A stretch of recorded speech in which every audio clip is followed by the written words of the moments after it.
మీరు చింతింపకుడి, ఏమి చెప్పవలెనో అది ఆ ఘడియలోనే మీకు అనుగ్రహించబడుతుంది.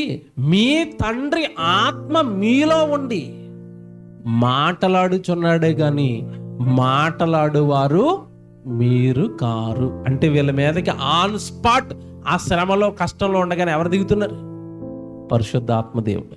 పరిశుద్ధాత్మ దేవుడు దిగితే ఏమన్నా భయం అండి?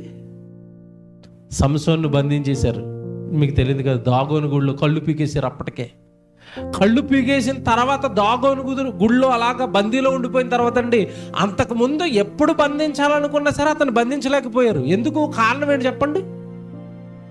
నెత్తి మీద జుట్ట, ఒంట్లో ఉన్న పరిశుద్ధాత్మ దేవుడా?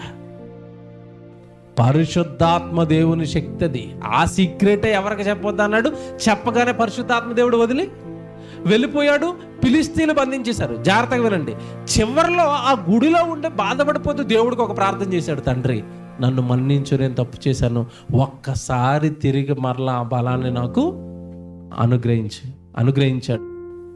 వాళ్ళందరి మీద ఆయా కాలాలలో వారు దేవుడు పక్షాన యుద్ధాలు చేస్తున్నప్పుడు వాళ్ళకి బలం, శరీర బలం ఇవ్వడానికి వాళ్ళ మీద నిలబడింది పరిశుద్ధాత్మ దేవుడు. అయితే ఇక్కడ మీ పక్షాన వాదించడానికి, మిమ్మల్ని అక్కడి నుంచి విడిపించడానికి ఈ రోజు మీ మీద నిలబడేది ఎవరంటున్నారు?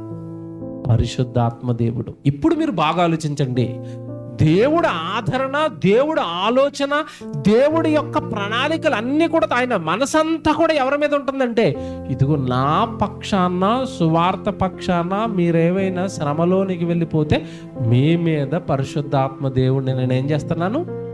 నిలబెడుతున్నాను. అంటే ఇప్పుడు మనం సువార్తకి వెళ్ళామనుకోండి, మనకి తోడుగా ఎవరున్నారు? ఇప్పుడు పరిశుద్ధాత్మ దేవుడు. మళ్ళా చెప్తున్నాను, ఇది ప్రాక్టికల్గా అనుభవిస్తున్న వాళ్ళకి ఇంకా బాగా అర్థమవుతుందండి. ఇది మాటల్లో చెప్తే అనుభవం ఏమంటే, పరిశుద్ధాత్మ దేవుని యొక్క అనుభవాలు మాటల్లో చెప్తే మీకు ఎంత చెప్పినా వర్ణనాతీతం, వర్ణించలేము.